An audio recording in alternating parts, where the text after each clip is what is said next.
Welcome, one and all. It's Erickson here across the United States, and boy, am I glad to have you with me. The phone number is 877-973-7425. If you'd like to be on the program, if you want the show notes, because you know when we get on the show at noon, about that time, we send out an email. All the stuff I'm going to talk about, the stuff I'm going to try to talk about if I have time, and you can get all the links to all of it. All you have to do is text the word data to 33777, subscribe. You get a discount on the subscription. And we've got so much stuff today. This is one of those rare days where I've sat down, what do I want to talk about? Where do I put this? Where do I put that? There's a lot that we got to cover, international and national. It can't all be politics today. We'll see where we wind up at the end of the show with all the other stuff. Now, I've got to begin here because this is the most pressing story, I think, for everyone, and that is early voting. Record-breaking first day of early voting in Georgia. Side note, and I'm going to start with the tangent. Some of you, I'm on a group chat, and one of the guys in the group chat says, I only vote on election day. That means you may not vote. I need you to understand this, particularly those of you who are Trump supporters. You have spun in your mind, many of you, so many conspiracy theories about the early voting. Democrats are all going to vote early. I would rather you vote early than not be able to vote on election day. Personally, I wouldn't be surprised if Antifa shows up and tries to block people from voting in some states. Better you vote now than be disrupted on election day. I'm getting an absentee ballot. It arrives in the mail today, according to the email I got from the post office. It should be there today. I will be traveling, as I have every election year. I have to vote by absentee because I'm not around on election day. I'm traveling somewhere in the country for election day. You want to vote early if you can, and here's why. Storms, snow, traffic jams, Antifa disruptions, you name it. If you're trying to vote on election day, you may want the ceremony of it. You may believe the conspiracy theories. The conspiracy theories are largely crap. The ceremony of it, I understand. If I had a preference, it would be we all have to stand in line on election day and vote. But you don't have to if you don't want to. And there are plenty of people every year who do that, and it cost Republicans a House seat in New York in a special election just last year because there was a massive blizzard on the day of the election and people couldn't make it to the polls, and they're not going to cancel the election due to weather. Now, those people just couldn't make it to the polls, and the Republicans lost a close race because not enough of them could show up. If you really want Donald Trump to win, you better go vote as soon as you can so that on election day when it gets here, you're not stuck in traffic or bad weather or an Antifa riot to keep you from voting. So go vote. But I need to say something very important. Some of you are looking at the early voting, particularly you Democrats, and you are getting a little bit excited by the early vote. I would not do that if I were you.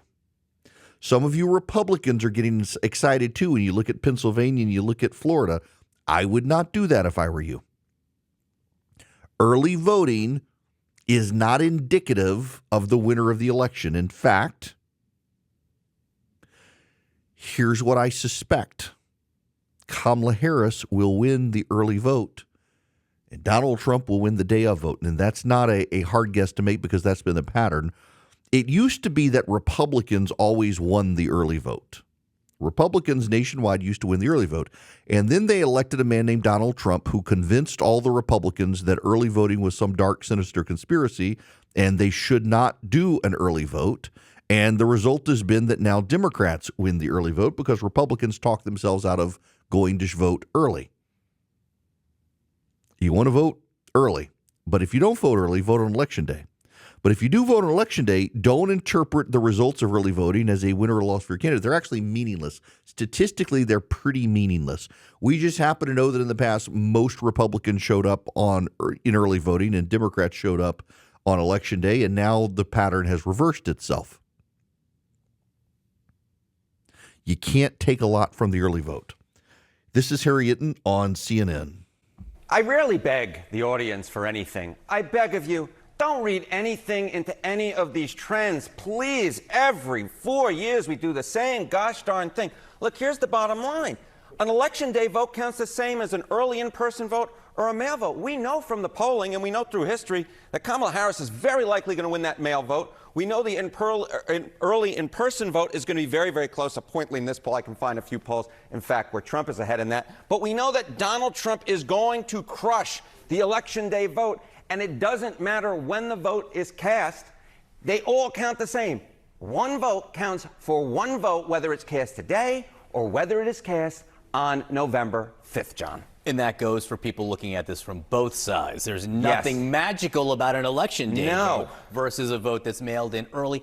There are trends, though, that you can compare when you're talking about early voting, mail voting, in-person voting. You can try. You could certainly try. But remember where we were 4 years ago? There was a pandemic. We were in the midst of the COVID pandemic. John and I couldn't stand next to each other 4 years ago. The bottom line is this. There's no discernible baseline in most of these states because in 2020, 69% of the vote was cast early, in person, or by mail. This year, we're looking at maybe about 52%. So how are you supposed to compare this year to 4 years ago? And more than that, you know, you might say, okay, all that record early in-person voting, right? But here's the deal. Even the components of that early vote are going to change because the mail vote is going to be way down. Here's a projection, 23% for this year compared to 43% 4 years ago. The early in-person vote could actually go up. That's what the NBC News poll is suggesting, 29% versus 26% 4 years ago. But the overall complexion and the overall number of folks who are going to cast a ballot before Election Day is going to go way down. But the way they're going to do it is very likely going to change. It just makes it. Okay. He's right. That is the data. And by the way, the trend lines do appear to hold up. There are fewer absentee ballot requests this year than there were in 2020 because there is no COVID. So some of those absentee ballot voters will show up and stand in line in early voting. I have friends who stood in line and voted this morning here in Georgia. There will be people who vote on Election Day who otherwise would have voted by absentee ballot. I'll vote by absentee ballot because I'll be on the road for the day of the election and won't be able to. So you can't extrapolate anything on who's going to win the race based on early voting. And everybody wants to. Oh, my gosh, did you know that the number of people voting right now, it's just 2-1 Republicans in Pennsylvania right now. Doesn't matter. It doesn't matter. Stop it. Stop trying to. You're not even looking at chicken bones and tea leaves. You're looking at the shadow of dog poop that's rolled off onto something. You're not interpreting this well. Your tarot cards are not going to help. Neither will your magic crystals. You can't do it. And everybody wants to do it. Myself included. But here's what we can take from this. The shameless racial pathological lies of Democrats in 2022 in Georgia. Yesterday in Georgia, 300,000 people voted early. It's the very first day of early voting in Georgia. If you requested an absentee ballot a month ago, yesterday they were processed and sent out the door. Couldn't do it before that. Yesterday was the first day. And in 2022, Joe Biden, Stacey Abrams, Kamala Harris, and all the other Democrats said it was Jim Crow 2.0, the election reforms in Georgia. Brian Kemp said, no, we've made it easy to vote and hard to cheat in Georgia. Democrats said, no, this is racism. This is racism. Remember the lie they told you? You wouldn't be able to have water at the polls, which was a lie. It actually is a lie. They said all these things, and the media didn't challenge them. The media said they're right. The media went with the Democratic talking point. This is going to suppress the black vote. This is going to suppress the vote. This is going to make it harder to vote. It hasn't. In Georgia, there's a record early vote. In Georgia, black voters and white voters, they're all turning out to vote. In Georgia, Major League Baseball in 2022 pulled the All-Star game from the state in protest of voter suppression laws. They were bullied by Stacey Abrams. She used it as a campaign event. So there's a big music festival in Atlanta, Music Midtown. Brian Kemp, of course, Stacey Abrams, they're on the ballot. Brian Kemp signs a law that gives constitutional carry in Georgia. You don't need a concealed carry permit anymore in Georgia. You can have constitutional carry. You can just go out and get your, you can carry a gun. You don't need a special permit. And music, we can't have our concert here. Stacey Abrams played it up. Oh my gosh. Look at this. They're canceling music festivals and baseball games because Republicans went overboard with concealed carry laws and voter ID laws, and Republicans are regressing the state as Jim Crow 2.0, and everybody's got a gun and we're all going to die. And the music festival canceled. Turns out they're having financial difficulty. And Major League Baseball canceled under pressure from Democratic activists. And you got a record turnout in the state of Georgia, 300,000 people. In Pennsylvania, what is very notable and what is kind of telling, and you can extrapolate this to a degree, Republican voter registration has surged. In Pennsylvania, you got to declare your party, and Republican voter registration has increased at a higher pace than Democrats. In Florida, Democrats are outpacing Republicans in the early vote, but it's closer than it should be. You cannot extrapolate who's going to win Election Day from the early vote. What you can do, though, is you can look at some level of voter enthusiasm and say it is interesting, for the first time in 3 decades, according to Gallup, more people want to identify as a Republican than a Democrat. It is interesting in Pennsylvania that Republicans' voter registration is surging. And in Florida, the Democrats don't have a broad gap from the GOP in early voting. And it is interesting in Georgia. 300,000 people around the state showed up on the first day of early voting to vote. I have been telling people all along for a year and a half or so in Biden versus Trump that this was probably going to be a low turnout election. Kamala Harris entering the race has changed the dynamic. And Democrats look at this and say, it's about us. It means we're going to win. Actually, no. You know, I need more fingers and toes than I have, and I have all of mine, to be able to count the number of people I know who have said privately, honestly, I wasn't going to go vote. Trump versus Biden, who cares? And these same people are now like, I got to go vote to stop Kamala Harris. She is a radical progressive. There were a lot of people who don't like Donald Trump who were just going to say, 4 more years of Joe Biden. We've survived these 4. We'll survive 4 more. Who are now like, oh, hell no, I got to go stop Kamala Harris. This woman's nuts and also stupid. It's why you're seeing her collapse in the polls all of a sudden as non-Trump Republican voters consolidate behind Trump, realizing she's too radical. We got to go vote against her. This, my friends, tells me a few things. 1, we're going to have higher turnout than I expected. 2, Republicans have consolidated towards Donald Trump. And 3, you still can't interpret early voting to tell you who's going to win. What you can interpret it as, however, is people have decided they're going to go vote in this election. And by the way, that high turnout works for Donald Trump. Do you know why? Ultimately, this isn't extrapolating from early voting. This is just extrapolating the general trend. A higher vote means those low propensity voters are turning out. And those low propensity voters, they're voting for Donald Trump. Yesterday, I received an email from the Census Bureau. Probably 99% of you listening don't get these emails that I get. And the reason I get the email is because I have a business. And as the business owner to whom the employer identification number, EIN, is tied to, it's like a social security number for a business, I am required by law to do census surveys. It's how the government gets the data on employment and economic outlook and things like that. And I'm required by law to do them. And if I don't do them, I actually can get in legal trouble with the federal government. And I got a stern email from the Census Bureau that I was 6 weeks past due, do this or expect a visit, basically. And you can't get out of it. This is how I know, for example, that so many of the government stats, they're not rigged data. I mean, all of us who own a business, we are compelled by law to answer these stupid surveys. However, when you have a bunch of bureaucrats who, like Joe Biden, let's be honest here, the civil service of the United States is overwhelmingly stacked with Democrats.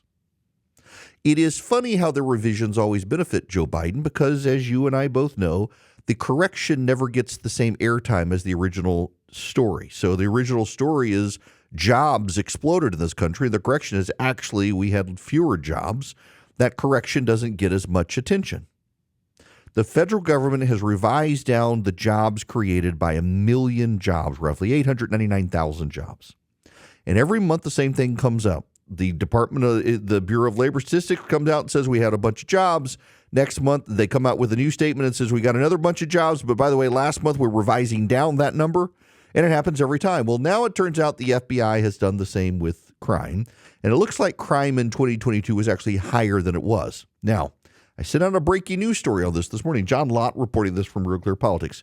You should know, however, a friend of mine who is a conservative did send me a private note and says he actually thinks John Lott misread the data and overstated the case. But this is the story that's got conservatives abuzz today. It looks like the FBI revising its crime stats. Now, I got to tell you about Hillsdale College. We'll have more on this in a little bit. Hillsdale College, though, boy, they've got a course on entrepreneurship in this country. They've got a great thing in Imprimis this month about lies, damn lies, and statistics and crime in this country. Highly informative. It's show prep for your mind and mind. If you go to erickforhillsdale.com, you can get it for free. In fact, if you go to erickforhillsdale.com today, you can get a free pocket Constitution Declaration of Independence from Hillsdale College. In addition to that, you can get these great podcasts from Hillsdale College on your favorite podcast network completely free. You can get Imprimis completely for free. You can get Larry Arnn's lectures on the Constitution completely for free, or Victor Davis Hanson's on citizenship. Those are really good, by the way.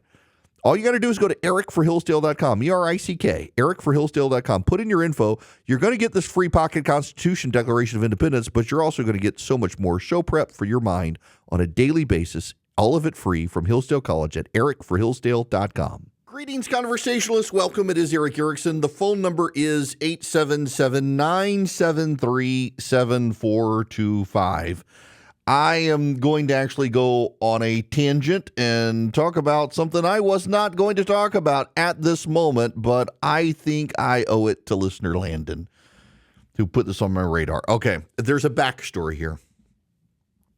I have admitted once on radio that I have Helen Keller jokes. I mean, everybody has Helen Keller jokes. Some people just won't admit they have Helen Keller jokes. My son actually sent me one this morning. What is Helen Keller's favorite color? Velcro. And I don't, if people get offended by Helen Keller jokes. Oh, Helen Keller. Helen Keller was a horrible human being. I mean, she may be a hero because she was blind and deaf and overcame a lot, but by the end of her life, she was a communist who hated people and wasn't a very nice person.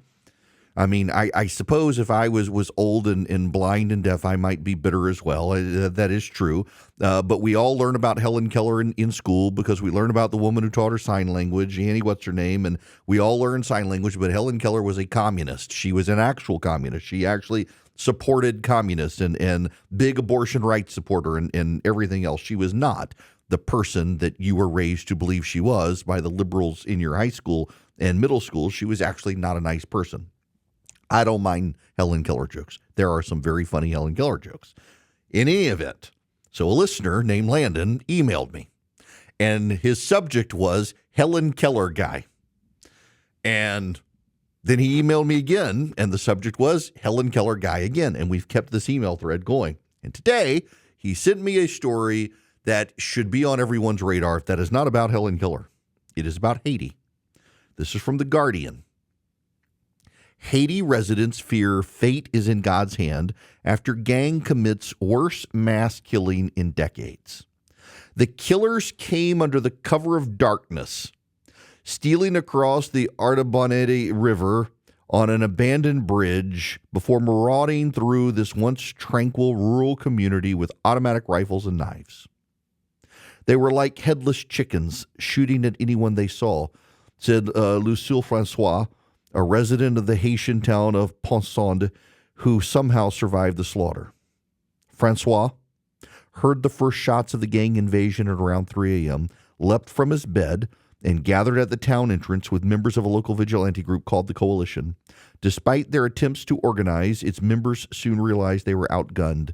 They fled into the surrounding hills where bleary-eyed, petrified locals were cowering. The gangs shot at anything that moved, even dogs. They came to wipe out the whole area. It was a premeditated massacre, said Francois, 41, who lost 6 friends and relatives in the pre-dawn onslaught. His voice shaking with emotion, Francois described the scenes he witnessed later that morning when he returned to the area with police who had pushed back the intruders.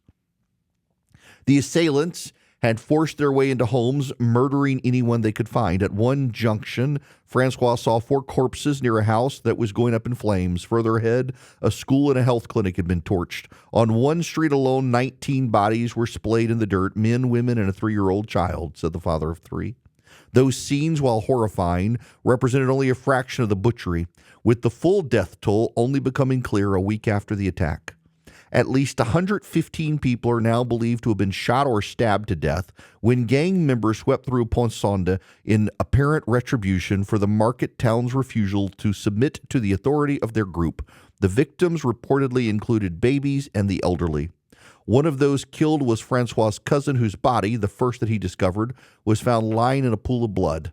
His head had been shattered by bullets and his chest sliced open with a machete, Francois said after attending 3 funerals in a single day. In such a small community, it's impossible to process all of this. And on the story goes. Donald Trump was attacked as a racist for referring to Haiti as a poop hole country. He's not wrong. It's a third world hellhole. And it's in our backyard. Now, I need to tie a separate story to this, 2 separate stories. Story 1. The Chinese and the Russian navies have been visiting Cuba more regularly. Cuba is right across from Haiti. Story 2. Did you know there is now an Iranian military presence in Venezuela? And they're working with who? The Chinese and the Russians and the Venezuelans. Nicolas Maduro, the president of Venezuela, wants to invade Guyana next door to him to seize some oil-rich territory for Venezuela. And the Iranians, the Chinese, and the Russians have been helping. My guess is that what the Chinese would like to do is to coordinate an invasion of this American ally in South America while also invading Taiwan, Russia moving further into Europe, and Iran doing God knows what with Israel, all at the same time provoking World War III, distracting the United States so it can't manage everything. Haiti is ripe for the taking. The Haitian government collapsed, leadership fled, gangs are running all over the place. 115 people dead in one town that refused to submit to the authority of the gang. Listen, even though I disagree with those of you who think we shouldn't be helping Ukraine, I understand it. This is our backyard. This is the Western Hemisphere. And this is not that far from the United States. Haiti is not far from Puerto Rico or the American Virgin Islands. It's not that far from Florida. And remember, Kamala Harris says that her job was not actually border czar, even though they were fine when you called her that originally, but it was the root causes, what's causing this mass wave of immigration. One of those things is the collapse of places like Haiti. You want to stem the massive flood of Haitian immigrants into this country? You need to deal with Haiti. And by the way, we have national security reasons to do this as well. because the Haitian government has collapsed. And we really, truly, genuinely want to make sure that, well, we don't have China, Russia, and Iran set up shop. Do you want to have a Chinese military installation a couple 100 miles from the southern United States? Do you really want to have that? It's bad enough the Cubans have been letting them come into Havana, 90 miles south. Haiti's not that much further. We got Puerto Rico down there. Do you really want the Chinese and the Russians to solve the problem in Haiti or us? We've had to do it before. I think this is something we need to consider, and this problem is festering now. This is a humanitarian disaster, and where is Joe Biden? Over 90 people now are dead. 92 people are unaccounted for in North Carolina. 90 dead, 92 missing. Where is Joe Biden on this? Is he at the beach? Fatalities have been reported across 21 counties. The vast majority were reported in Buncombe County, 42 deaths, followed by Yancey and Henderson at 11 and 7. And by the way, there are reports that have been coming out of the mountains that there may be many more people dead. There are 92 people unaccounted for. One elementary school teacher said that a significant population of the children haven't come back to school. They don't know if the kids are dead or just can't make it off the mountains. There are a lot of people dead. Where's the president? You know, here's the thing, and this goes to the media bias on all of these sorts of things. If the Republicans were in charge, you and I know darn well what the media reaction to all of this would be, whether it was Haiti or North Carolina. The Republican president would be held responsible. They're very good, the media is, at blaming Republicans for everything. They're very good, and the media is blaming Republicans for things that are Democrats' fault. But we've got a collapsing third world nation south of us that is in our strategic interest to deal with before the Chinese decide to go in there and deal with it and set up shop. And the media is absolutely clueless. We got a story in the Wall Street Journal I'll spend some time with the next hour that for 17 days, drones were doing flyovers of American military installations in Virginia. And the government, you know what it did? Covered it up instead of dealing with it. They didn't know what to do. Their excuse was, well, the law prohibited us from shooting the drones down since it was in the United States. Now, I'm sorry, but I got to tell you, point blank, if I were the commander-in-chief of the American military and spy drones from a foreign power were flying over our American military installations, I would order the soldiers to shoot them down and say, one, I will pardon you if you get in trouble, and two, if I get impeached, I dare them to impeach me. We've had foreign incursions in military installations. You know what Joe Biden did? Said, don't say a word to anybody, cover it up. For 17 days this happened. And he's getting a pass from the press. That is a hill to die on. If you're the commander-in-chief, that's the hill to die on. Foreign powers buzzing over you. You got to do something. You got to do something. It's just absurd to me that we're in a situation like this now. We've got a country collapsing, and the refugees are pouring into this country. The Biden administration legally allowing these people to come in. They're taking over towns in the United States, upending cultures. A lot of them hard workers. That God bless them. They're doing great jobs. But in many cases, employers say, well, it's easier for me to hire them to hire Americans, so I'm going to hire them and keep these Americans unemployed. I don't fault the Haitians for coming here and for doing a good job. What I do fault are the businesses that have decided I would rather spend my time hiring Haitians than hiring Americans because they're cheaper. We have real problems, and we have no leadership in the White House, and Kamala Harris has been there for 3.5 years. Kamala Harris is out deciding that the way to get black men to vote for is to offer them free weed, free legal weed. That's their solution. We're going to legalize it. I think they want jobs and cheap groceries, which they had under Donald Trump, which is why so many of them are voting for him. If a white guy were to come along and say, you know what, that's the ticket. I'm going to say I'm going to legalize weed. That'll give me the black men's vote. Wouldn't they be vilified as a racist? It's what white people who are advising Harris think black men want. And that's a damning indictment on the racists advising Kamala Harris that these white people who also worked for Barack Obama said, hey, weed, that's the ticket to get black men to vote for you, weed. Only some Poindextery progressive white guy from the Ivy League would say that, and yet they did, and Kamala Harris is now mouthing it off. You got Haiti in collapse. You got hundreds missing or dead in North Carolina. A president of the United States nowhere to be seen, and a vice president of the United States saying any stupid thing that pops into her head to try to get black men to vote for her. This is not leadership. It's a dereliction of duty at a time of international crises, and they're making it worse. And too many Democrats and members of the media are willing to ignore it all because Orange Man bad.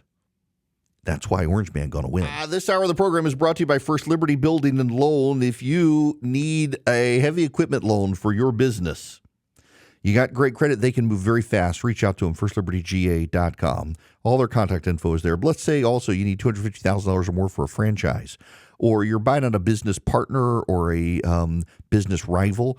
Those are the deals they specialize in. They've been making business decisions since the 90s. The Frost family is really good at this. They'd love to help your business. FirstLibertyGA.com. I get asked a lot of questions about low propensity voters. Who are low propensity voters? Low propensity voters are voters who don't have a high propensity to vote. Now, what really makes those? Okay, so highly educated people vote in every election. They vote in primaries. They vote in runoffs. They vote in midterms. They vote in municipal odd-year elections. They vote in presidential elections. A low propensity voter tends to be middle class, college but not post-grad or no college. And they vote in presidential election years, or they vote in general elections and not primaries. So it depends on what your tabulation is for them. But a low propensity voter in particular is a voter who doesn't vote in primaries. And more specifically for a presidential election year, a low propensity voter is a voter who votes in presidential election years but tends not to vote in midterms or municipal elections that tend to fall in odd-numbered years. So, in other words, a low propensity voter tends to have a high propensity to vote in a general election in a presidential year. The problem for parties that rely on low propensity voters is in midterm elections, those parties tend to be destroyed, which in the 90s and the early 2000s, it was the Democrats. The Democrats had low propensity voters. They wouldn't show up in midterm elections, and it helped the Republicans in the 90s. It helped George W. Bush in 2002. It helped Republicans in 2010, 2014. They've shifted, and now it's Republican voters tend to rely more on low propensity voters, and highly educated post-grad holders, they vote Democrat. They turn out every election. And so that helps the Democrats now in midterms, and it doesn't help the Republicans, except, again, a low propensity voter is a voter who will still vote in a presidential election year. And a lot of people have forgotten that terminology. The low propensity voters vote in presidential election years. It's the midterms, the off-year elections that they don't particularly vote. In the primaries, they don't particularly vote. But they'll show up in a general election in a presidential year. And the early vote totals, again, we cannot make a determination on who's going to win based on these early vote numbers. But what I can tell you is these low propensity voters are standing in line with everyone else and voting. They are turning out. Here in Georgia, Brian Kemp has flipped on his ground game machine, getting people out to vote as early voting arrives, and they're showing up. In Republican parts of the state, huge lines. In Democratic parts of the states, huge lines. People are turning up. When we come back, Kamala Harris has decided we got to study reparations as another ploy to get black voters to vote for her. Oh, yes, I have the audio. Kamala Harris is desperate to get black men to vote for her.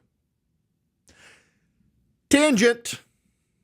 You know, the Democrats' big fear here is not that black men will vote for Donald Trump. They can't fathom that significant numbers of black men will go vote for Donald Trump. What they are scared of is that they will stay home. Because black voters in this country have a historic propensity when they don't like the Democrat, they don't vote Republican, they just stay home. And it's something that could be happening, and they're worried about it. So she went on Charlemagne's show. Now, Charlemagne, for those of you conservatives, you probably remember after the George Floyd situation, Rush Limbaugh and him had an extended conversation. They both work for Premier, iHeart, syndication, same group, and he went on that show. It is probably the foremost show for black men listening in this country, around the country. It's everywhere. Kamala Harris went on. He's a Democrat. He's supporting Harris, gave her airtime. And there is a real dichotomy, a real split in the black male vote for Kamala Harris. The younger the voter who is black, the more likely he is to vote for Donald Trump. And what's notable is we're seeing the same pattern play out among black voters as everyone else. It's the American split. It's not the racial split. If you do not have a college degree, you are far more likely to vote for Donald Trump than if you have a college degree. It doesn't matter whether you're black, white, male, female, Hispanic, you name it. Non-college educated voters more likely to vote for Donald Trump. If you have a bachelor's degree, you are kind of split. If you have a post-grad degree, you're overwhelmingly likely to vote for Kamala Harris and be progressive. There's a real educational divide in the country. Now, before we get to what Kamala Harris said, I want to play an exchange that happened on CNN. A friend of mine, colleague from my flagship station, WSB Radio, also has guest hosted for me here, Shelley Winter, was on CNN. And for those of you listening on radio and not the live stream, I'm going to play this clip. The host, when he says what he says, her jaw drops that he said it. Not only does her jaw drop, the other guest goes into just a spitting mad rage at what Shelley Winters says. And all Shelley Winters did is quote Malcolm X in the division in the community of black men. That's it. They act like this is something he's come up with and it's deeply racist. He's literally quoting and even says that he's quoting Malcolm X. But boy, does it hit them like a ton of bricks. Look, let me boil this election down in the African-American community to a very simple, I'll reference the great Malcolm X. This race is between House African-Americans and field African-Americans. And the field African-Americans are going for Donald Trump. I'm talking about your men who build, your men who put things together, your men who work with their hands, your men who do things, not the men who push paper, or the men who are connected to power and want to continue to be connected to power. Are you denigrating African American men who are professionals who work in white collar jobs? Is that what I'm hearing from you? Or no? I'm just trying to understand, is Shelley the House one or the field one? I'm just trying to understand that part. I'm just trying to understand. We have someone who's spitting. I'm just trying to understand the one that's spitting talking points right now. Are you the House Negro or the field Negro that you're referring to? So I just want to make sure. Your question was about denigrating black people. That literally was your question. You have a Republican fool who is talking right now about. You literally just said that black men. You actually just said this is an election about House or field. This is the nonsense that we are listening to right now by those that are supporting Donald Trump.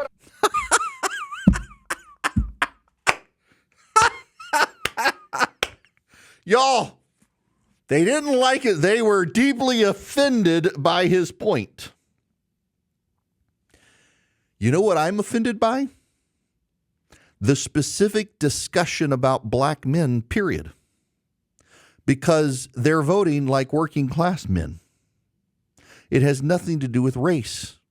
And the sick obsession in the media with race right now, when it doesn't matter if you're a black man, a Hispanic man, a white man, or an Asian man. If you're working class, you're voting for Donald Trump. And do you know why?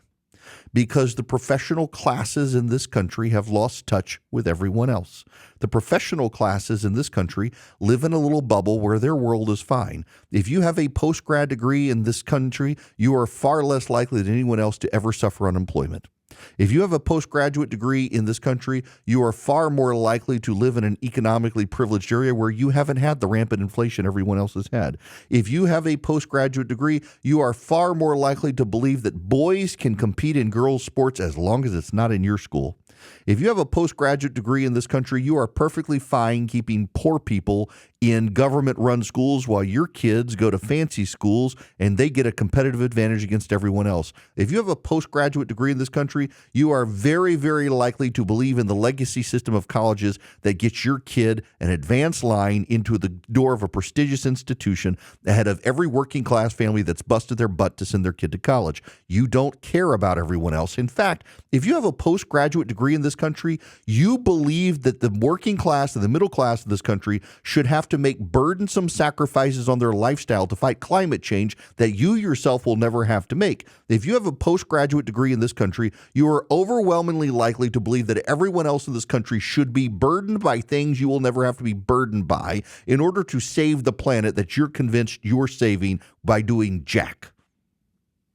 That's all that's happening in this country right now.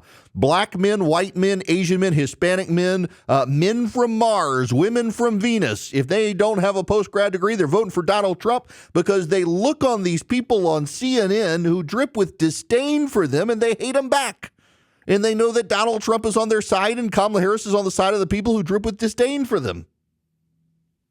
Shelley Winter literally is quoting Malcolm X, and these people act like he just spoke crap to from the planet Nanu. Nanu.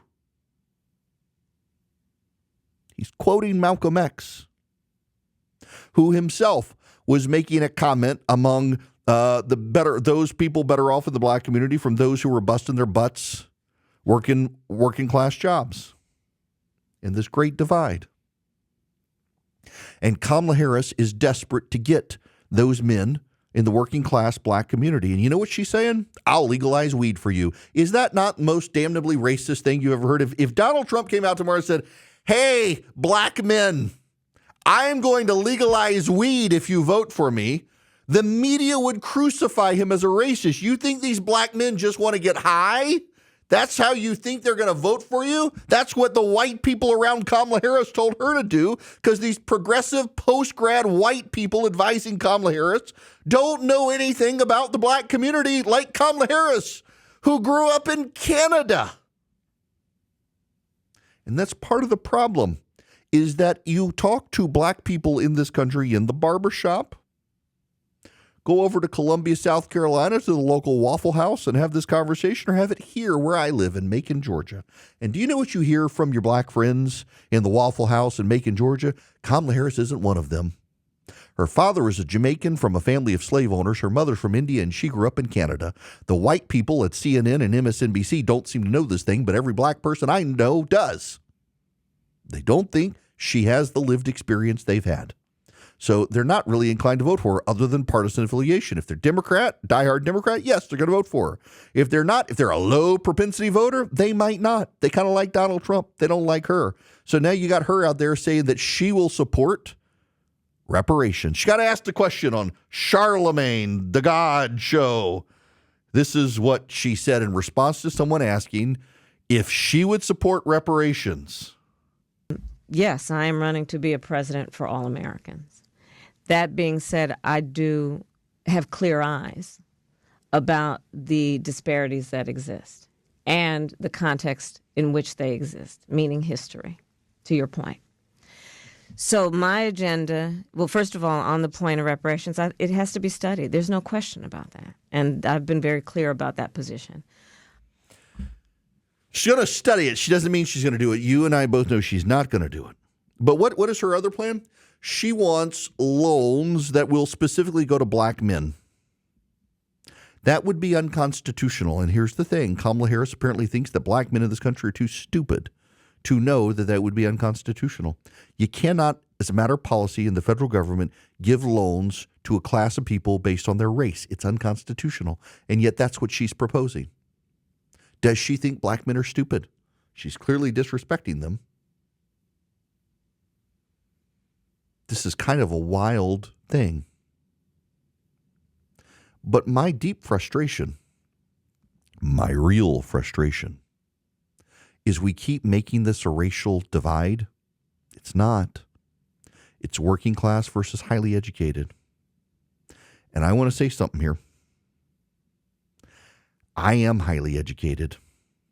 I have an undergraduate degree with a double major and a minor. Graduated with honors. I have a postgraduate doctoral degree. Graduated with honors. I'm headed towards another postgrad degree in theology. I'm highly educated. And I got to tell you, the dumbest people I know are the ones with the most college degrees.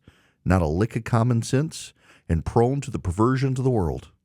I would rather hang out with a plumber or an electrician than with someone who went to the Ivy League and got a doctorate, because those people are dripping with neuroses and anxieties, and they think the only way to cure their neuroses and anxiety is to impact everyone else and apply their own neuroses through public policy and impose it on the rest of the world. I would far rather hang out with the plumber and the electrician who just want to be left alone than with the neurotic Harvard grad who thinks that the rest of the world has to suffer through his neuroses as well for him to get along and feel normal. Absolutely not. Those people are miserable, miserable people.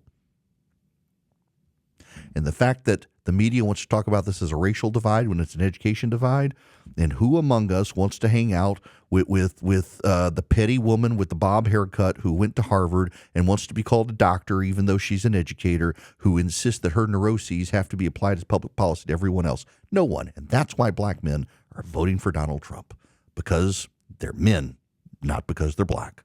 And they're tired of these awfuls, affluent white female urban liberals imposing their will on the rest of us.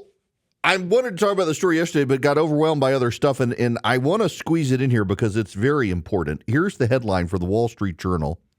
Mystery drones swarmed a U.S. military base for 17 days. The Pentagon is stumped. U.S. officials don't know who is behind the drones that have flown unhindered over sensitive national security sites or how to stop them. Let me read you some. This is wild stuff. Just listen to this. U.S. Air Force General Mark Kelly wasn't sure what to make of reports that a suspicious fleet of unidentified aircraft had been flying over Langley Air Force Base on Virginia's shoreline. Kelly, a decorated senior commander at the base, got on a squadron rooftop to see for himself. He joined a handful of other officers responsible for a clutch of the nation's most advanced jet fighters, including F-22 Raptors. For several nights, military personnel had reported a mysterious breach of restricted airspace over a stretch of land that has one of the largest concentrations of national security facilities in the United States. The show usually starts 45 minutes to an hour after sunset, another senior leader told Kelly. The first drone arrived shortly. Kelly, a career fighter pilot, estimated it was roughly 20 feet long and flying at more than 100 miles an hour at an altitude of 3,000 to 4,000 feet. Other drones followed, one by one, sounding in the distance like a parade of lawnmowers. The drones headed south over Chesapeake Bay towards Norfolk, Virginia, and over an area that included the home base for the Navy SEALs Team 6 and Naval Station Norfolk, the world's largest naval port. Officials didn't know if the drone fleet, which numbered as many as a dozen or more over the following nights, belonged to clever hobbyists or hostile forces. Some suspected that Russia or China deployed them to test the response of U.S. forces. Federal law prohibits the military from shooting down drones near military bases in the U.S. unless they pose an imminent threat. Aerial snooping doesn't qualify, though some lawmakers hope to give the military greater leeway. Reports of the drones reached President Biden and set off 2 weeks of White House meetings after the aircraft first appeared in December last year. Officials from agencies, including the Defense Department, Federal Bureau of Investigation, and the Pentagon's UFO office, joined outside experts to throw out possible explanations, as well as ideas about how to respond. Drone incursions into restricted airspace were already worrying national security officials. 2 months earlier, in October 2023, 5 drones flew over a government site used for nuclear weapons experiments. The Energy Department's Nevada National Security site outside Las Vegas detected 4 of the drones over 3 days. Employees spotted a 5th. U.S. officials said they didn't know who operated the drones in Nevada. Previously unreported incursion, or for what reason. A spokeswoman said the facility has since upgraded a system to detect and counter the drones. The sightings revealed the dilemma of defending against drones on U.S. soil compared with the ease of deploying or battling them abroad. Drones have become a deadly and cost-effective tool of war, capable of carrying surveillance gear, explosives, or lethal chemicals, yet shooting down suspicious aircraft over the U.S. risks disrupting or endangering the lives of Americans the military has sworn to protect. Early last year, a suspected Chinese spy balloon crammed with electronic surveillance gear floated across the country for 8 days, while military leaders waited for it to reach a spot isolated enough to shoot it down safely. 10 months later, the phalanx of drones appeared at Langley. Over 17 days, the drones arrived at dusk, flew off, and circled back. Some shone small lights, making them look like a constellation moving in the night sky, or a science fiction movie, Kelly said. Close encounters at Langley. They also were nearly impossible to track, vanishing each night despite a wealth of resources deployed to catch them. General Glenn Van Herk, at the time commander of the U.S. Northern Command and the North American Aerospace Defense Command, said drones had for years been spotted flying around defense installations, but the nightly swarms over Langley were unlike past incursions. Y'all, I go back to a particular paragraph that is infuriating to me. Federal law prohibits the military from shooting down drones near military bases in the U.S. unless they pose an imminent threat. Aerial snooping doesn't qualify. I have to tell you the truth. If I were the commander-in-chief of the American military, I would tell them to shoot down the drones because they pose an imminent threat. I can't believe they didn't. They wound up arresting a Chinese tourist who probably wasn't a Chinese tourist.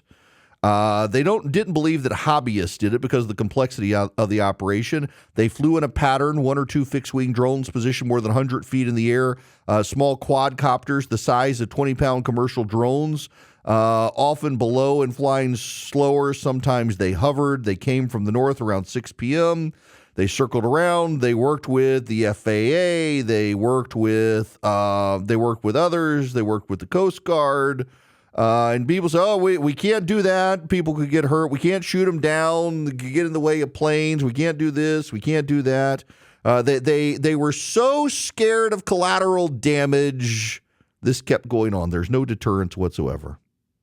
In fact, they canceled nighttime training missions because they were worried with collisions from the drone. They moved the F-22s to different bases. I am sorry. By the way, intelligence officials spotted a vessel floating in international waters off the coast of Virginia and suspected a connection. Coast Guard crews boarded the vessel but found no computers or other gear to support the hunch. Now, there was a Chinese guy they arrested.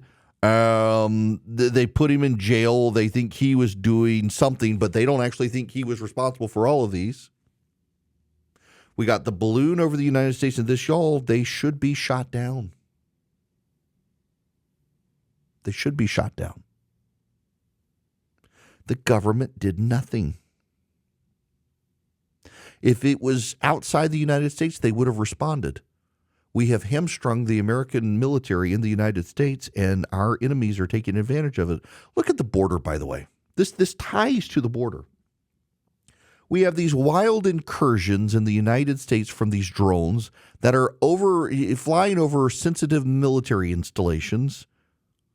And we've got terrorists coming into this country from abroad, crossing the border and being let in. And now there's this, remember the terrorist from Afghanistan who was arrested last week? This was the big breaking news when I started the show. Big breaking news, terrorist living in Oklahoma City, Oklahoma, from Afghanistan, plotting with ISIS to do an election day terrorist hit. Jackie Heinrich from Fox News is reporting this now. The Biden administration now admits that an Afghan national accused of plotting an election day terror attack did not undergo certain vetting they previously claimed he had passed. Nasser Ahmad Tawhidi was never vetted or approved by the State Department for special immigrant status, despite officials from other agencies claiming that he cleared that stringent process. Additionally, sources familiar with the investigation tell Fox News that Nasser Ahmad Tawhidi was not well known to the U.S. government when the administration facilitated his departure to the U.S., despite his security role with the CIA in Afghanistan. Fox has learned Tawhidi was employed as a local guard outside the base perimeter, and he would not have been among the most thoroughly vetted partners. The news upends claims officials made last week that Tawhidi was vetted 3 times to work for the CIA in Afghanistan, to come to the U.S. on DHS humanitarian parole, and when he was approved for special immigration status after arriving in the United States. Officials now acknowledge Tawhidi was never vetted or approved for special immigrant status, a thorough State Department process which can take years to complete. The State Department has maintained all along it had no role in his refugee status, despite what a Department of Homeland Security case agent told investigators, leading to inaccurate mentions in the Department of Justice criminal complaint. Last week, by the way, the Biden administration defended the error and explained that when he entered through the Department of Homeland Security, they did their own vetting process. Turns out that didn't happen either. He was never vetted.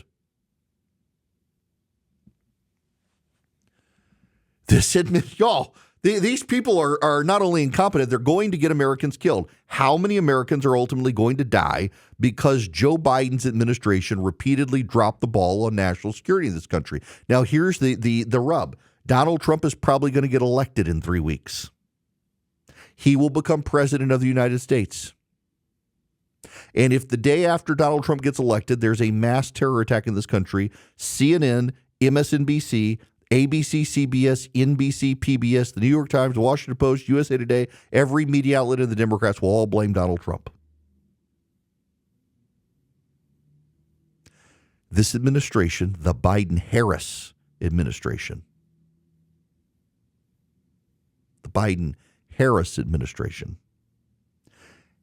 has screwed all of this up. Drones are flying over our military bases. We've got balloons traversing the United States with all sorts of military intelligence sensors. We got the Chinese buying land near military installations in this country. And we've got a terrorist who came into this country, they claimed was vetted, and it turns out he wasn't. And on top of that, millions of illegal aliens, some of them with ties to ISIS, crossing our southern border, being led into this country. All happening under the Biden administration. There will be no accountability from the press. There will be no accountability from Democrats. The only way to get accountability is from voters in November.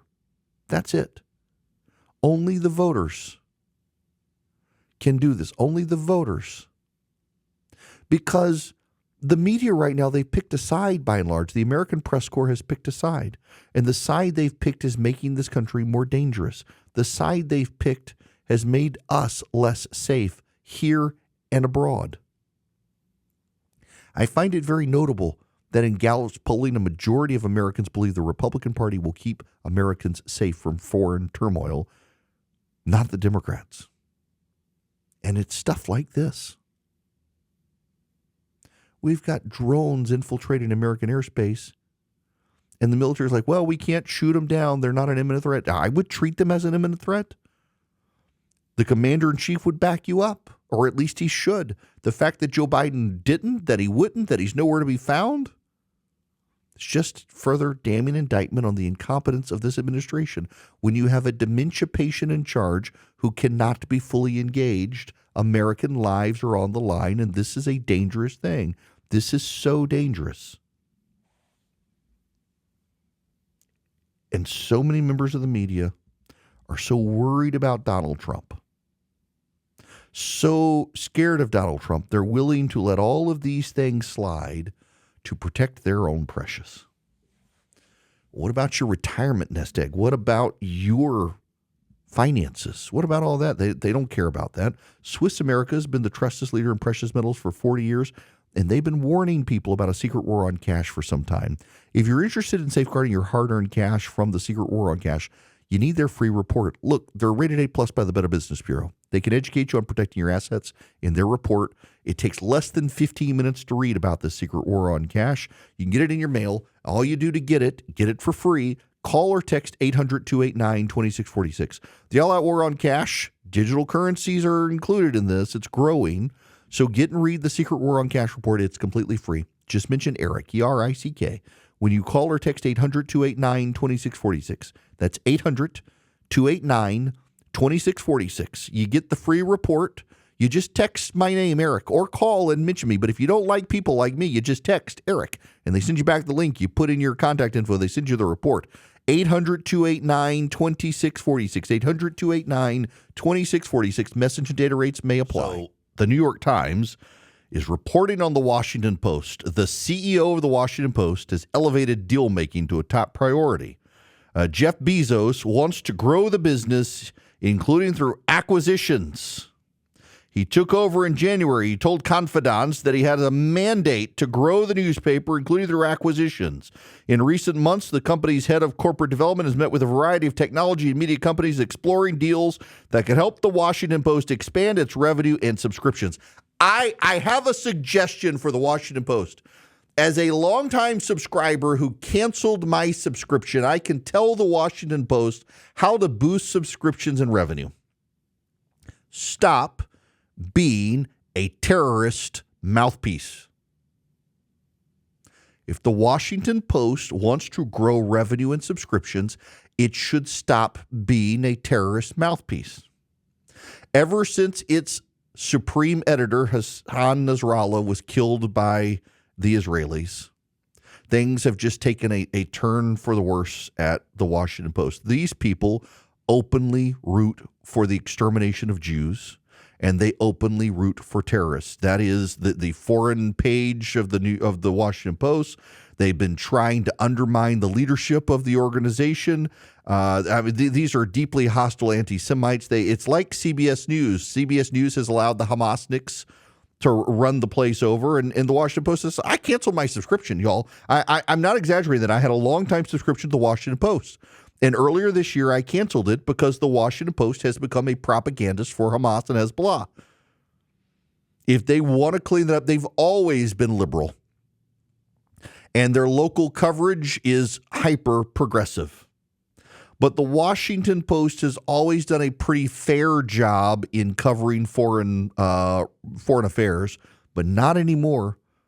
They are just an apologist for terrorism, and they have deeply stupid people there as well. I mean, they're not a credible organization with Jen Rubin, who for a long time they branded her as some sort of conservative columnist, and she never has been, never was, never will be. And I assume she generates a lot of traffic, but it's traffic because of so many people coming to realize, oh my gosh, they're paying someone to be this stupid. The Washington Post at one point tried to hire me. They wanted me to do a subscription newsletter for them. And I said no, because I will not be dependent on a progressive publication like the Washington Post for my long-term growth, because I could say something that offends them and they could cancel me. Those of you who subscribe to my newsletter right now, if you text DATA to 33777 and you get a paid subscription, you help make me uncancelable. These people would have canceled me. If the Washington Post wants to improve its revenue, stop being apologists for terror groups, and that's exactly what they are. They might as well know it. When we come back, wait until you hear about the trans teacher. I was actually just having a conversation with my kid who lovingly brought me coffee. And the conversations on college campuses these days about pronouns and things. And I got to say this, and I mean this, and this is going to sound mean to some of you, but it's the truth, and you need to know the truth. The pronoun games that more and more people are playing is a deep, self-absorbed narcissism. And it's essentially a way for people to exercise control over other people. When you change your pronouns and declare your war on the English language, you are forcing people to change their language to accommodate your narcissism. What you are doing is you are exercising power over everyone else. When you declare that your singular pronoun he or she is now the plural pronoun they, you are not only declaring yourself at war with English language in a way that grammar and language do not accommodate well, you are declaring yourself to have power over everyone else so that you are forcing everyone else to conform to your narcissism. It is psychological. And that leads me to David Yates. David Yates is a high school coach in Pennsylvania. David Yates was disciplined for asking girls about their underwear. He wore a bra, claimed that he was a she, and was a coach.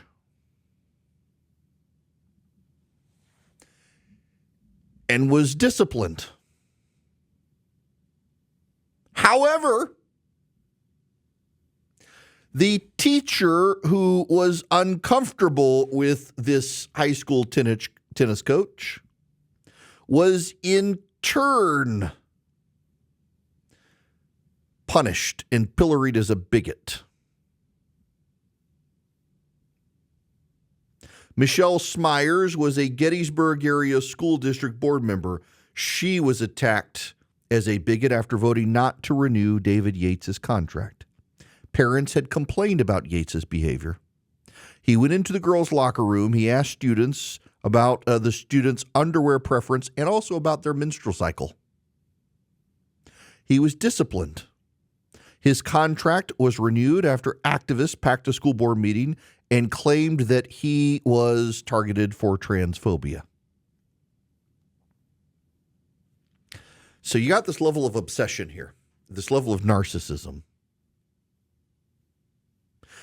David Yates decided he was transgender, started asking the girls inappropriate questions about their underwear and menstrual cycles, summons a crowd of bullies to bully the school board into renewing him after disciplinary action.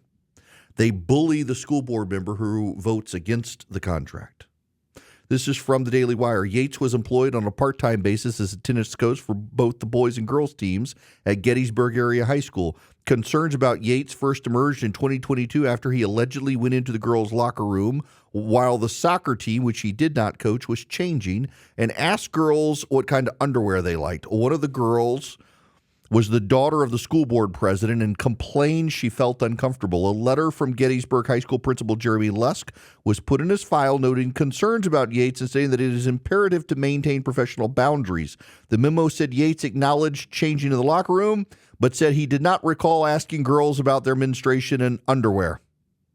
Smyers and other board members privately agreed Yates should not work in the school, but were afraid to say so publicly and risk being called intolerant.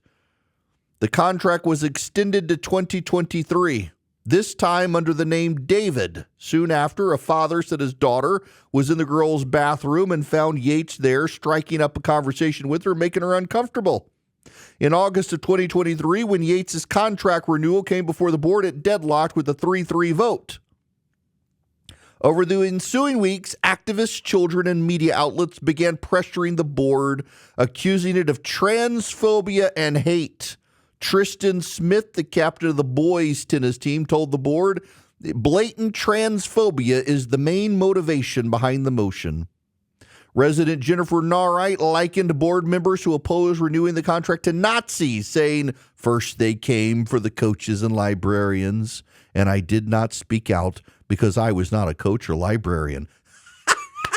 Really? Some white woman did that. Her name was Jennifer, not Karen. Sarah Zip called for Smyers from the school board to be removed from her position for spewing hate. Smyers says, I've been called a bigot, a Nazi, and a KK Karen. They call me a racist. I'm like, you haven't seen my family photos. I have a black child. Smyers asked for the board to review Yates' personnel file before voting, but the school administration refused to provide it. Guess what?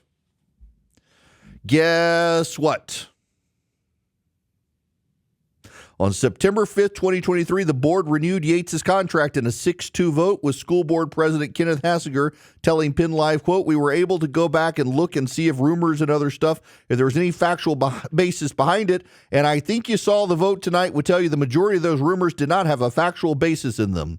It turns out, Smyers said, that Harris did not even speak to one of the girls who complained about Yates, raising questions about the thoroughness of his investigation. In June of 2024, Harris, the attorney who reviewed Yates's file and conduct, was charged with possessing and disseminating child pornography. That's right. A stock and leader attorney, Chris Harris, produced for the board a single written reprimand of Yates and told them that other complaints had not generated any written documentation, which isn't true. Then the lawyer was charged with possessing and disseminating child pornography. Yates remained on the payroll, and last month his contract was renewed again. But Yates resigned September 30th. The transgender coach suddenly resigned with no explanation. And then health reasons were cited. Do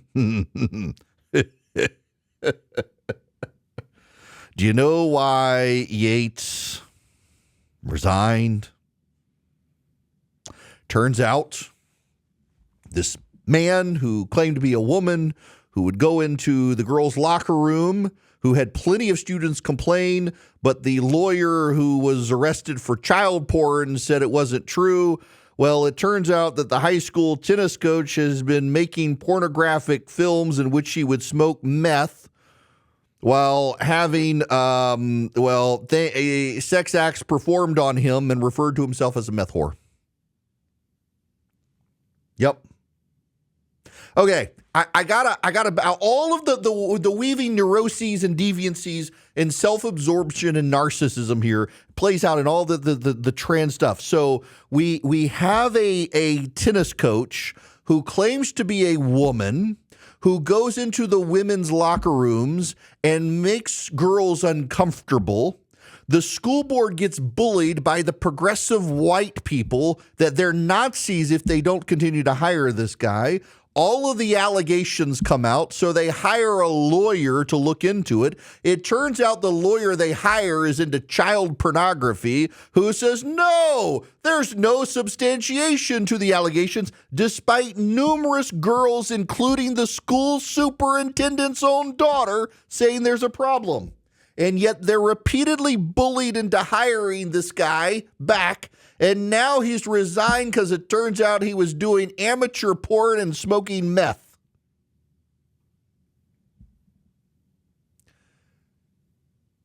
Government schools. We should shut down every government school in the nation. Shut them down. If your child is in a government school, you should get your child out of the government school. I know some of you can't afford private school. That's why you should support school choice, so that you can have subsidized better education than these public school systems. The school superintendent's own daughter was made uncomfortable by this man, and the school system repeatedly was bullied into rehiring him, and he was protected by a child porn-loving lawyer. The deviancy upon narcissism upon self-absorption, with the good white progressives bullying the school board saying, you're like a Nazi if you won't rehire the trans teacher who smokes crack while having sex acts performed on him on video.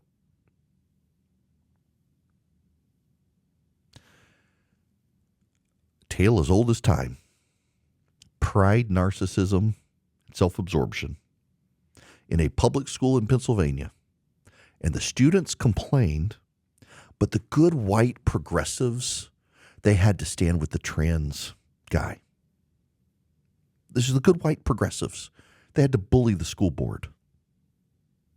So the good white progressives had to make it their religious cause to stand with this person. So they stood up for him. They compared anyone who opposed him to the Nazis. And now he's gone anyway. Am I a good meth whore? David Yates looked into the camera and asked, as he was smoking meth with the assistance of a woman while bent over a counter wearing a black bra and having a man in a ski mask perform sex acts on him. Am I a good meth whore? He asked. Apparently so. Good enough that the good white progressives in Gettysburg decided that you were more important than the well-being of the girls in the school. And if you want to know why boys and girls sports is such a sleeper issue, it's because of stuff like this. It's because of stuff like this, because Kamala Harris would have been one of those people at the school board demanding they preserve this guy's job. And how do I know? Kamala Harris was the attorney general in California who felt the need to pay for the gender transition surgeries of men so that they could be transferred to women's prisons. This is the narcissistic neuroses of the left on display, impacting public policy that is ruining our children's lives and education. And you should vote accordingly in November. You know, CNN has gone after a lot of Tim Walz's comments lately, and there was this exchange. I don't even need to play you the Kamala Harris stuff, other than remember Harris is saying Donald Trump canceling a CNBC interview was a sign of mental health problems. This is the CNN anchor.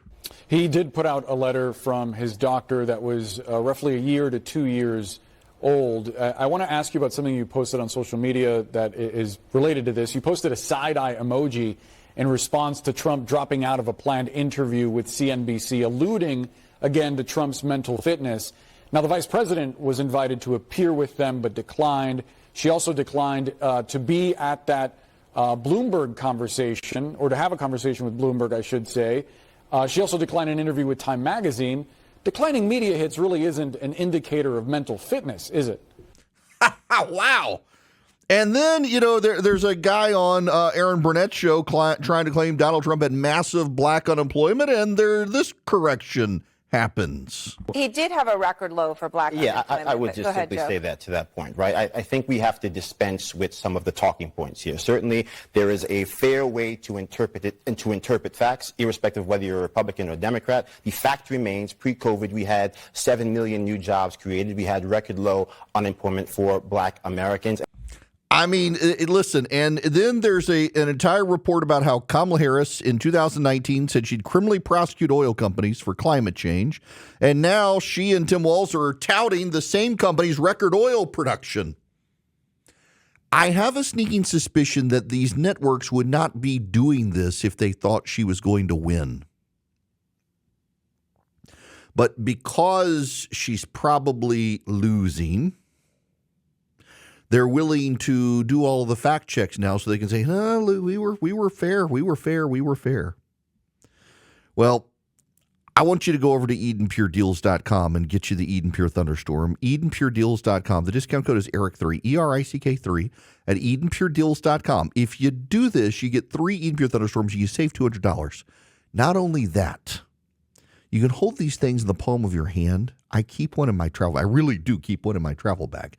And I've used them in hotel rooms. I've used them in rental cars. You can plug it up with a USB cord. You can plug it up into the wall, and it wipes out odors. EdenPureDeals.com. The discount code, Erick3. They wipe out pet odors, litter box odors. They wipe out smoke odors. They wipe out dirty diaper odors. The EdenPure Thunderstorm, it's an air purifier as well, so it gets rid of the dust. It gets rid of the pollen. And the newest model also generates plasma, so it gets rid of like viruses as well. It's an incredible device that fits in the palm of your hand. EdenPureDeals.com. The discount code is Erick3. Get 3 EdenPure Thunderstorms for less than $200 and save $200. EdenPureDeals.com. I need to talk to you about this wild story in the New York Times that has just everybody I know circulating. I've gotten this link from so many different people. Here's the headline. This New York Times, huge story. The University of Michigan doubled down on DEI. What went wrong? A decade and $250 million later, students and faculty are more frustrated than ever. I can answer the question, what went wrong, with the first part of the title. The University of Michigan doubled down on DEI.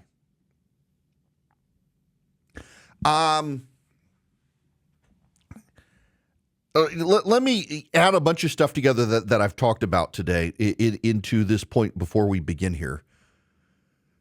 Progressives are mentally ill people. And if you're a progressive listening, you're offended. Let me explain, because, you're easily offended, and that's part of the point here. The happiest people in America are church-going conservatives. It has to do with theology. You can't avoid the theology. A Christian evangelical in the United States of America, particularly a reformed one, believes that God is sovereign. God is in charge of everything. The Bible itself, the New Testament, says that essentially not a hair is going to fall from your head without it being the sovereign will of God that it happen. Apparently, God wants a lot of us bald. Nothing on this planet, good or bad, happens without the sovereign will of God. Now, that leads some people to say, well, God must be the author of evil. No, evil is the absence of God. And sometimes God removes himself and allows that evil to fester. It's not him creating the will. It's not him creating evil. It's him showing us, when I'm not here, look what happens. So if you're a conservative evangelical Christian, you believe God's in charge. If Kamala Harris gets elected president of the United States and you are a Bible-believing Christian, it will not ruin your world because, God's in charge. It's his will. If Donald Trump gets elected, it won't ruin your world because God's in charge. It's his will. And you believe, if you're a conservative, Bible-believing evangelical Christian, you can say it with me, all things work for the good of those called according to his purpose. And you believe that your eternity is based on your personal relationship with Jesus Christ. Repent and be baptized. It is that act of salvation. It's two sides of a coin. You repent. Repentance is part of it in baptism, the sacrament. Repent and be baptized. You put your faith in Christ, and then this is the part that people who are not Christians don't understand. Whether you're reformed or not, reformed predestination, God picks you. If you're Arminian or free will, you pick God. But regardless of whether you're picking God or God is picking you, depending on your perspective of Christian faith, you then do nothing. Some might call it the lazy religion. You say, Jesus Christ, I want you in my life, and he begins working in you. You don't change yourself, God changes you. For some people, it's a very slow transformation. The process of sanctification, they call it. Some people, it's not. And ultimately, it leads you into an eternity where you have a relationship with God. That's Christianity. You ask Jesus to come into your heart and life and change you, and he does everything. You do nothing. It's all about him. In fact, if it's about you, that falls out of Christianity. It's God does these things in your life, and you get to eternity. Now, if you're a progressive,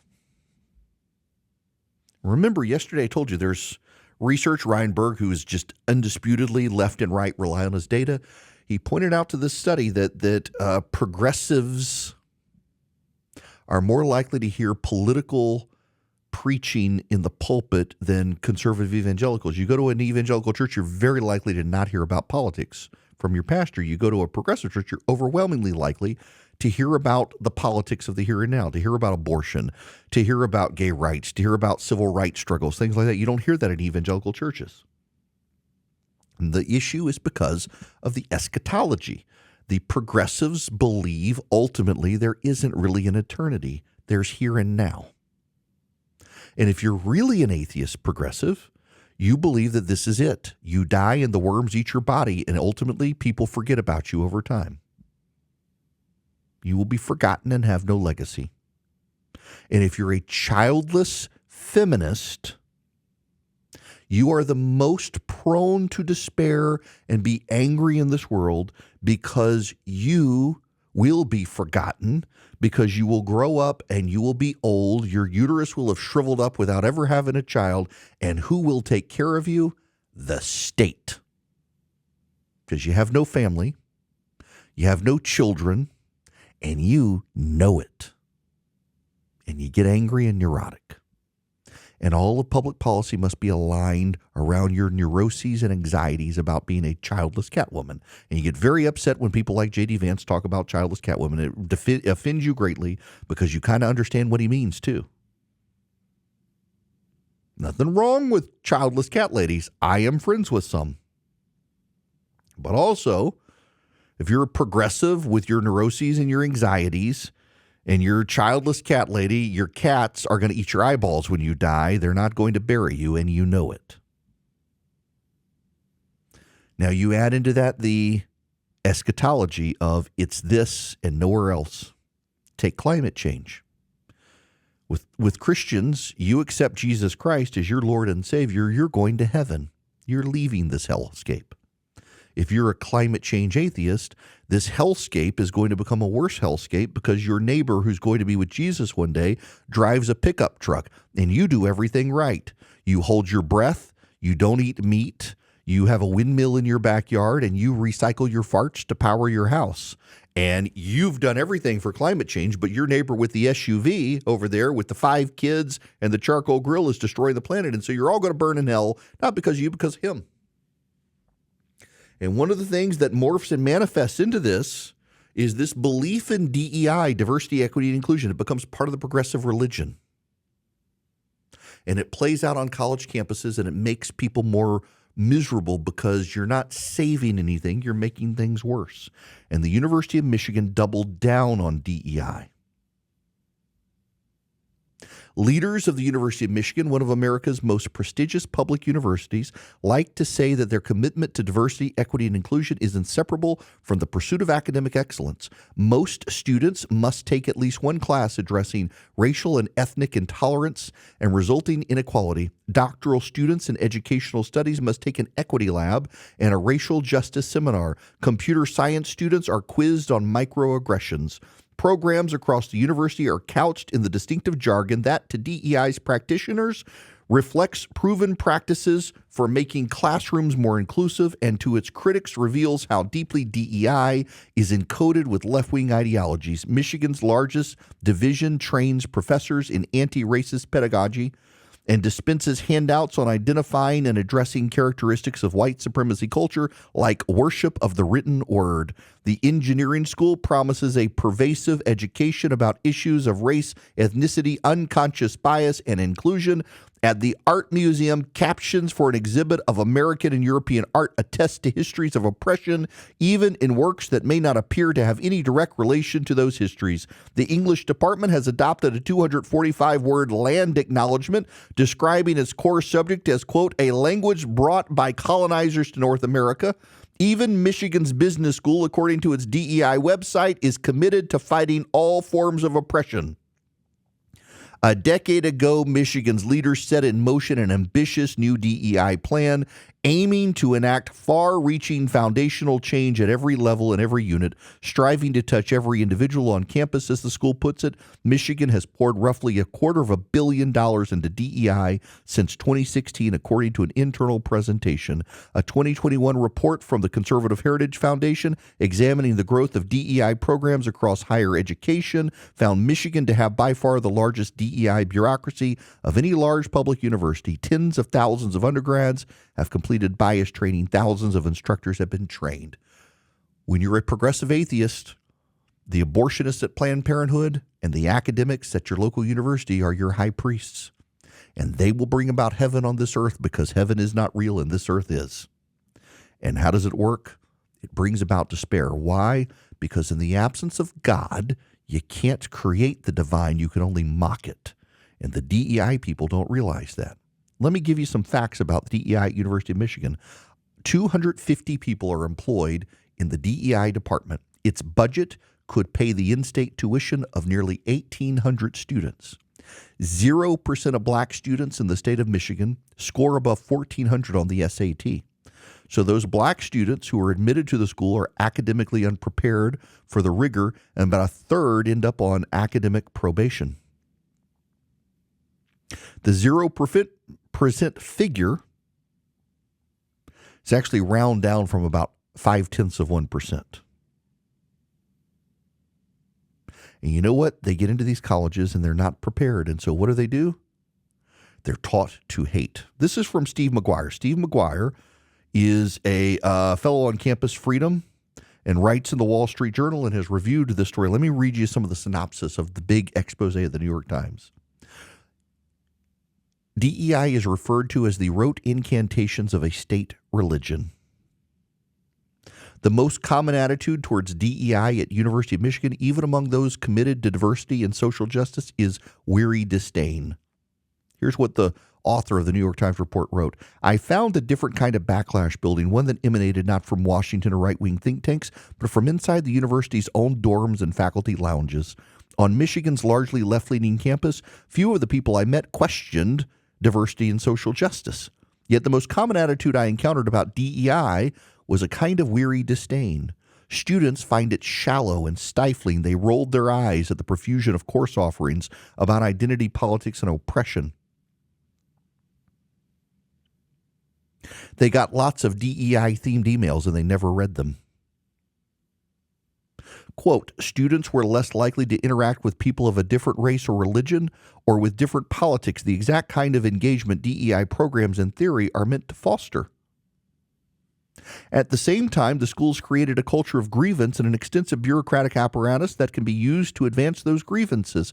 Some administrators discovered that student activists could be a potent campus constituency. In fact, one student got into a professor's class. This is so wild to me. The professor in his syllabus acknowledged that because of his privilege as a white man and the time that he grew up and went to college when most women stayed at home, he is sometimes blind to the advances of women and encourages students in class if they feel he has said something inappropriate or sexist to correct him in class. It will not be held against them. He would appreciate it. And one female student thought that that was a trap, and she filed a Title IX complaint against him for being someone who was untoward and inappropriate in class because of his syllabus statement acknowledging that he sometimes has a blind spot. It's weaponized by the most malcontented people.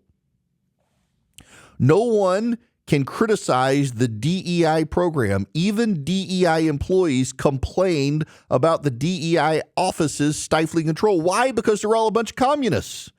The hiring programs and use of DEI statements were set up officially to find people who had advanced diversity, but actually were a backdoor way to use affirmative action without using affirmative action. Professors across the university described how in faculty meetings and on search committees, they'd resigned themselves to pervasive double-think about hiring. Every part of the university seemed to stage its own auto-da-fe. There were complete disconnect between the source of their anger and the target of it, a former dean said. It was unsustainable. This is what happens. Again, atheists try to create a religion. It is centered around diversity, equity, and inclusion, their core values. But all it does is mock real divinity, and it makes people miserable. And what happens? The high priestesses, because inevitably it's women who become in charge of this, awfuls, affluent, female, white urban liberals, they impose their own neuroses on everyone else. And what was meant to be liberating binds them like a ring of power to something malevolent, and everyone resents it, and it makes the situation worse. That's what DEI does, and every corporation and college in America that has a DEI department should shut it down.